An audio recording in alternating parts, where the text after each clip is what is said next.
Nangangatal sa galit si Jennifer nang pagbuksan to ng pinto ni Tyrone. Nakita niyang puot sa mga mata nito habang nagpapalipat-lipat ang tingin sa kanilang dalawa. Si Tyrone parang di magawang tignan ng diretso sa mga mata sa Jennifer. Mga hayop kayo? Sinampal nito si Tyrone at saka lumapit sa kanya at sinabunutan siya. Napakalandi mo talaga. Alam mo ikakasal na kami pero ayaw mo pang tumigil sa kalalandi sa kanya. Bakit? Gusto mong paglaruan sina Miguel at Tyrone kagaya dati? Umiiyak siya ngunit tinahiyaan lang niyang saktan siya nito. Siguro para makabawi sa kasalanan ginawa niya dito. Jennifer, stop it! Saway ni Tyrone dito at tinablot nito ang katawan ni Jennifer palayo sa kanya. Lumuluhang hinarap nito si Jennifer. Bakit kailangan mong gawin to ha, Tyrone? Ibinibigay ko naman sa iyong lahat pero bakit kailangang hanapin mo pa sa babaeng yan ng mga bagay na kaya ko namang ibigay? Nanunumbat na tanong nito kay Tyrone. Mas magaling ba siya sa kama, ha? Napatungo si Tyrone. Niyakap dito na mahigpit sa Jennifer. Sagutin mo ang tanong ko. Sigaw ni Jennifer at muling bumaling sa kanya. Mas mahusay ba sa pakikipagdandian ng babaeng yon kaya binabalik-balikan mo, ha? Jennifer, mahinang sabi ni Tyrone dito. Tiningnan siya na masama ni Jennifer. Kung inaakala mong mahal ka pa rin ni Tyrone, nagkakamali ka. Sex lang ang habol niya sa'yo, hindi ganyan kabaliw si Tyrone para muling magpaloko sa isang kagaya mo. At hindi to rason para masira mo ang nilalapit naming kasal. Singhal nito sa kanya. Hindi ako ipagpapalit ni Tyrone sa bababang uri kagaya mo. Pagkasabi noon, hinila na nito si Tyrone palabas ng apartment. Naiwan siyang umiiyak lang. Alam naman niyang totoo lahat ng sinabi ni Jennifer. Yung nangyari sa kanila kanina, libog lang yon ang katawan ni Tyrone. No more, no less. Pero bakit ang sakit pa ring marinig ang mga bagay na yon, kahit pa sabing alam naman niya yon? God! Habang nagtatalik sila ni Tyrone kanina, may katiting na pag-asa na nabuhay sa pinakasulok ng puso niya. Pero saglit lang, binawag lahat na Jennifer ang maliit na pag-asang naramdaman niya kanina. Hangal siya para isiping kaya pang maibalik sa dati ang pagtingin sa kanya ni Tyrone. Bakit? Tumatago sa dibdib niya ang tanong na yon ni Jennifer habang nasa loob sila ng sasakyan.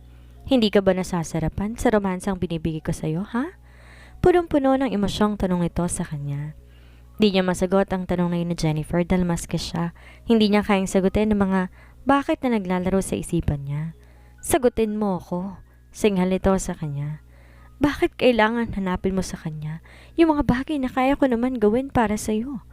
Kung nakukulangan ka sa performance ko, just tell me. Gagawin ko ano man ang gusto mo. Kaya ko nang pasan ng kaligayahang binibigay niya sa'yo. Sabihin mo lamang sa akin. Umiiyak sa galit na sabi nito sa kanya. Ininto siya sa tabi ang minamanayang sasakyan. Ginagap niya ang kamay nito. I'm sorry. Halos paanas lamang na sabi niya dito. Palagi na lang bang ganito, ha? Palagi kang hihingi ng sorry pero gagawin mo pa rin? Jan, kailan pa kayo nag-umpisang maging close mo rin ng babaeng yon, ha? Palagi ba kayo nagsisex kaya't gustong-gusto mong pupunta sa kanila, ha? Tanong nito at saka napaismed. Sabi ko na nga ba, ginagamit mo lang si Debbie para muling mapalapit sa babaeng yun eh. Hindi totoo yan, sagot niya. Hindi totoo? Naningkit ang mga mata nito. Anong totoo ha, Tyrone? Mahal mo pa ba siya? God, no! Giit niya rito. Alam mo naman kinasusuklaman ko siya. Kinasusuklaman pero kinakama mo ha? Anong klaseng sagot yan? For God's sake, Tyrone, pwede bang magpakatotoo ka? Pagod na ako, intindihin ka eh. Ano ba talaga ako sa buhay mo? I love you, Jennifer. Paulit-ulit niyang sambit dito. Pero hindi yan ang pinaparamdam mo sa akin. Umiiyak na sabi pa nito sa kanya. Hinalikan niya ito, maalab, mapusok. Ngunit kahit pilitin niyang sarili, bakit mga labi ni Alondra ang hinahanap-hanap ng mga labi niya?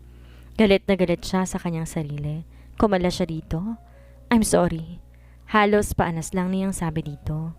Ilang beses mo bang babanggitin sa akin ng katagang I'm sorry ha, Tyrone? Tila pikon na sabi nito sa kanya. Just tell me, itutuloy pa ba natin ang kasal or mag-iiwalay na tayo? Hanggang makarating sa bahay, umiiyak pa rin sa Jennifer kung kaya ginawa niya lahat para mawala ang sakit ng kalooban na ibinigay niya rito. Inutusan niya ang kanyang sekretary na bumili ng bulaklak at alahas para dito. Kinahaponan na balik na sa normalang mood ni Jennifer. Niyaya siya nitong manood ng sine. Kahit wala siya sa mood, pinagbigyan niya to para di na to magtampo pa. Ngunit hirap na hirap siyang magkunwari. Di mawala sa isipan niya si Alondra. All these years, hindi naman nawala ang pagnanasang nararamdaman niya para dito. Di niya mapangalanan tong damdamin na lumulukob sa kanya sa tuwing nakikita niya si Alondra. Ganito katindi ang impact nito sa kanya. Hinahanap-hanap ng katawan niya ang katawan nito at maski anong gawin ni Jennifer, hindi nito kayang ibigay ang sarap na nadarama niya pag si Alondra ang katalik niya. Shit! Kahit paulit-ulit niyang murahin ang sarili, hindi niya matatakasan ang katotohanan ng may isang bahagi sa puso niya ang inookupa ni Alondra. At pilit man niyang idinayon sa kanyang sarili, nagsusumigaw yon sa kanyang buong katauhan. Alam niya ginagamit ni Alondra ang alindog para mapaikot siya. Di na siya papayag na mangyari yung mali. This is insane. Inakbayan niya si Jennifer at pilit na nag-concentrate sa pinapanood nila. Bakit nga ba? Hinahayaan niya ang kanyang sarili na matukso ng babaeng yon. Mommy, it's been 2 weeks. Bakit di mo lang ako pinuntahan ni Daddy ngayon? Nag-promise siya sa akin every Sunday, mamamasyal kami. Matamlay na tanong ni Debbie kay Alondra habang nagluluto siya ng almusal. Di niya alam ano ang isasagot sa anak. Marahil pinagbabawalan si Tyrone ni Jennifer na mapasara ng anak para makaiwas sa kanya. Kahit naman sigurong sinong nasa katayuan ng babae, yun din ang gagawin. Baka busy lang ang daddy. Pero sana tinatawagan niya ako. Reklamo nito. Tinatawagan ko siya pero hindi naman nagre-ring ang phone niya. I am worried, Mommy. Baka may sakit na naman si Daddy. Baka nasa ospital na naman siya. Anito sa kanya. Nilagay niya ang nilutong pancake sa ibabaw ng mesa at naupo sa tabi nito. Tinignan niya ito ng matiim. Nakita niya sa mga mata nito ang magkahalong lungkot, disappointment at parang gusto niya nang mainis kay Tyrone. Walang kinalaman ito para idamay si Debbie sa nangyari sa kanila. Sinadya ni Tyrone na tikisin ang anak para maiwasan niyang makita man lamang si Alondra. Nagpakabisi siya sa pagtatrabaho. Ginamit ding dahilan ang preparations ng kasal nila ni Jennifer. Ngunit ngayong araw na ito, hindi niya nakayang tikisin pa si Debbie, lalo pat ilang missed calls ang nakita niya sa phone niya. Nagpasya siyang puntahan ng anak. Nakita niyang tuwang-tuwa si Debbie nang makita siya. Daddy, akala ko talaga nalimutan mo na po ako eh. Pwede ba naman yon? I'm sorry anak. Medyo naging busy lang si Daddy sa office at saka sa preparations ng kasal namin ni Jennifer. Aniya sa bata. Sinadya niyang iparinig kay Alondra mga huling salitang binitawan niya. He is getting married. Gusto niyang maging malinaw yon para kay Alondra. Kinaragan niya ang bata papunta sa kotse. Hindi niya na nilingon pa si Alondra since alam naman itong ipapasyal niya ang bata. Daddy, alam niyo po nakausap ko si Tito Miguel. Gusto raw niyang mag-propose kay Mommy pero secret lang daw muna namin. Natigilan siya sa narinig. Tyrone, naligaw ka yata sa opisina ko. Nakangiti ang sabi ni Miguel nang puntahan niya ito sa loob ng opisina nito. Di man lamang nagbago ang kanyang mukha. Seryoso pa rin siya nang tignan ito. I won't roam around the bush anymore. Formal na sabi niya rito. Ang sabi sa akin ng anak ko magpapropose ka raw kay Alondra. Bahagyang natawa si Miguel at saka napailing. Akala ko nag-usap na kami ni Debbie na secret lang namin yon. Hindi rin pala siya nakatiis sa sabihin yon sa'yo. Siyempre, nasa akin loyalty ng anak ko. Katwiran niya. Huminga ito ng malalim at saka kumunot ang noo. Wala naman siguro masama sa gagawin ko. Binata ko at wala namang sabit si Alondra. Besides, you're getting married. Kaya wala ako nakikitang masama sa gagawin ko. Wala siguro para sa'yo pero wag mo sanang kalilimutan. May anak kami ni Alondra at gusto ko lang maging malinaw sa'yo na yung kalagayan ng anak namin ang mas mahalaga. Ayoko lang dumating ang araw na maging problema ka sa anak namin. Talaga ba? Iniisip mo magiging problema ako sa lagay ng anak mo. Pero yung pagpapakasal mo kay Jennifer, okay lang? Tanong nito sa kanya.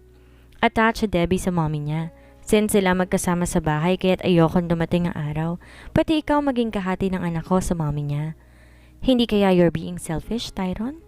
Iniisip mo ba talaga ang kalagayan ng anak mo or ang kalagayan mo? Gusto mo pa rin si Alondra, hindi ba? Di mo siya kayang pakawalan kahit magpapakasal ka na kay Jennifer? Sumbat nito sa kanya. Hindi totoo yan. Mariing tanggi niya rito. Really? Kung ganun, wag mo nang pakialaman kung tatanggapin man ni Alondra ang proposal ko or hindi. Ang asikasuhin mo yung relasyon ninyo ni Jennifer. And with regards to Debbie, nakita mo naman kung paano alagaan ni Alondra ang bata. At inahangaan ko siya sa maayos sa pagpapalaki niya sa anak ninyo. Kaya wag ka mag-alala. Hindi ako magiging kahati sa atensyon ni Alondra sa anak mo. Di naman kasi ako KSP gaya ng iba dyan. Makahulugang sabi nito sa kanya. Namula ang kanyang muka. Para napahiya siya sa sinabi nito ngunit di siya nagpahalata. Kung wala lang sila sa opisina baka nasuntok niya na ito. Kaya naman naikayom na lang niya ang kanyang mga kamay sa Ines. May sasabihin ka pa ba? Tanong nito nang lumingon sa wristwatch. Kung wala na makakaalis ka na. Marami pa akong kailangan tapusin. Wala siya nagawa kundi ang lumabas ng opisina nito. Nagmumura siyang pabulong habang sumasakay sa elevator patungo sa kanyang opisina. Gusto niyang magwala sa galit sa hindi malamang kadahilanan. Nang di na makatiis, lumabas siya ng opisina at nagmamadali, pirantahan si Alondra. Nasa sasakyan siya, tinawagan niya to para siguraduhin hindi to aalis ng apartment nito. May mahalaga akong sasabihin. Kailangan natin mag-usap. Pagkasabi nun, pinatay niya ng kanyang phone at pinatakbo na ang sasakyan. Ngunit di pa siya nakakalayo'y biglang nanlabo ang kanyang paningin at nakaramdam ng matinding sakit ng ulo. Sumigaw siya. Habang nasa ospital at hinihintay ang naging resulta sa pagsusuri sa kanya, di mapakali si Tyrone. Isang bagay ang narealize niya. Mahal pala talaga niya si Alondra and all these years, hindi pa rin niya to nagagawang burahin sa kanyang puso at isipan. At napaka-unfair niya kay Jennifer para gamitin to para lang mapagtakpan ang tuwing niyang nararamdaman kay Alondra. Kinain siya na masyado niyang pride at galit dahil sa mga nangyari. Hindi niya matanggap ang nangyari and yet, makakaya ba niyang tuluyang mawala sa kanya si Alondra nang dahil sa galit niya? Sa loob ng mga nagdaang taon, akala niya nagtagumpay siyang kalimutan to. Ngunit di may pagkakailang di naman niya to tuluyang naweksi sa damdamin niya. Natabunan lang yun ng galit, ngunit buong buo pa rin ang pagmamahal niya rito. Paano ba niya sasabihin kay Jennifer na umaatras na siya sa kanilang nalalapit na kasal? Nakailanman na hindi naman siya magiging masaya sa piling nito dahil si Alondra ang talagang mahal niya. God, sasaktan niyang damdamin ni Jennifer. Makakaya ba niya? Pero hirap na hirap siyang ipagkailang tunay niyang nararamdaman. Besides, di niya papayagang tuluyang mapunta si Alondra kay Miguel. God knows anong kaya niyang gawin. Huwag na mangyari mga bagay na kinatatakutan niya. Iniisip pa lang niyang kay Miguel mapupunta si Alondra. Nagwawala na ang damdamin niya. Nurse, I have to go. Nagmamadali siyang tumayo. Okay ng pakiramdam ko. Pakisabi kay Dr. Sanchez, tawagan na lang ako para sa resulta. Pero Mr. Stevenson, kailangan po kayong isitiskan para halos takbuhin niya na palabas ng ospital. Nasasabik siyang makita si Alondra. Mas matapang siyang aminin ditong mahal niya ito. Bakit ba pinatagal pa niya to? Kung tutuusin, nagawa lang naman ni Alondra mga bagay na yon. Dala na matinding pangailangan may paggamot ng ama. Isa pa, napilitan lang to dahil sa ina at kay Almira. Pero dito masamang babae. Kumunot ang noon niya na makita ang sasakyan ni Miguel sa apartment nito. Nagmamadali siyang bumaba ng kotse. Ang bilis-bilis ng pintig ng puso niya. Inabutan niya nagpa-propose si Miguel kay Alondra. Ang saya-saya ni Debbie habang pinapanood ang proposal ng lalaki. Siya na may parang nalito, lalo pangat pakiwari niya na gustuhan ni Alondra ang ginawa nito. Ilang saglit yata hindi siya nakapag-isip ng tama. Papayagan ba niyang mangyari to nang di man lang pinahahayag kay Alondra ang tunay niyang nararamdaman? No! Stop this! Sigaw niya. Sabay na napatingin sa kanya sina Miguel at Alondra. Nagpapanik siya nang lapitan to.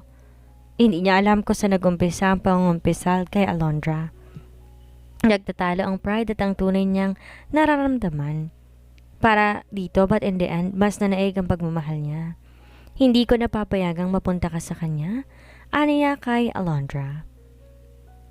I hate admitting this, pero nagsiselos ako. Naisip ko pa lamang na magiging kayo.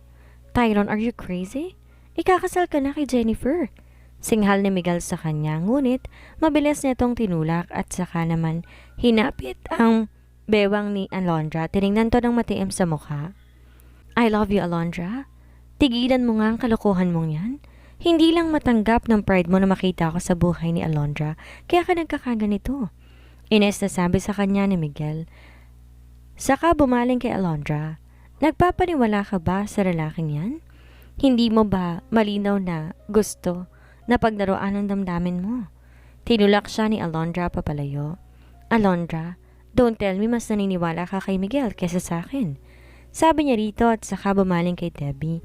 Naratang naguguluhan sa tensyon na namamagitan sa kanilang lahat. Debbie, ayaw mo kang maging isang buong pamilya tayo ng mommy mo? Damn, anong kahibangan ba tong ginagawa mo? Galit na galit sinuntok ni Miguel si Tyron. Napatili si Debbie na makitang natumba siya. Nagdilim ang kanyang paningin. Mabilis siyang tumayo at kinantihan ng suntok si Miguel. Mas malakas kung kaya nagdugo ang panga nito. Natumba rin to dahil sa labis sa pagkabigla. Tama na! Sigaw ni Alondra sa kanila. Tumigil kayong dalawa dahil pareho ko lang naman kayong hindi pinipili. Natigilan sina Tyron at Miguel. Lumapit sa kanya si Tyron, ngunit mabilis siyang lumayo dito. Pwede ba, Tyron? Tama na.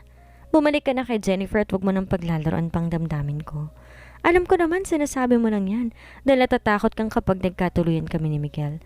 Baka mapabayaan ko si Debbie. Pero kailangan ba bumaba ka sa ganitong paraan? Aniya rito at saka bumaling naman kay Miguel. I'm sorry Miguel pero wala akong nararamdaman para sa'yo. Kaya't sana umalis na kayong dalawa. Kung mag-aaway man kayo, just make sure na hindi dito sa loob ng bahay ko.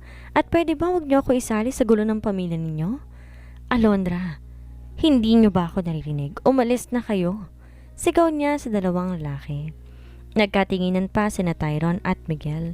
Wari naghihintayan kung sinong unang lalabas ng bahay niya. Maya-may bumuntong hininga na malalim si Miguel at laglag balikat na lumabas ng apartment niya. Ikaw, ano pang ginagawa mo dito? Matapang na tanong niya kay Tyron. Naiinis siya na kailangan pa nitong magsinungaling para lang wag niyang sagutin ang proposal ni Miguel. Alondra, pwede ba tayo mag-usap? Nakikiusap na sabi nito sa kanya. I'm sorry Tyron, pero pagod ako kaya't pwede ba umuwi ka na? Baka mamaya, sugurin ka na naman dito ni Jennifer. Pagkasabi noon, mabilis na siyang umakyat sa kanyang kwarto at nilak iyon.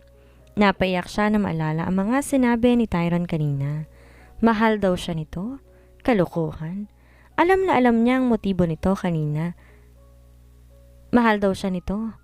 Nang bigla nitong sinabi ang mga bagay na iyon. Kailangan ba paglaruan ito ang damdamin niya? Anong akala nito sa kanya? Hindi porket mahal na mahal niya ito, gaganituhin na lamang siya ni Tyron. Daddy, totoo po ba yung sinabi mo kay Mommy? You still love her? Naguguluhang tanong ni Debbie sa kanya. Para tong isang matanda habang matiim siyang tinititigan. Paano na, Tita Jen? Hindi ba magpapakasal na po kayo? Iniupo niya sa kanyang mga hitang anak.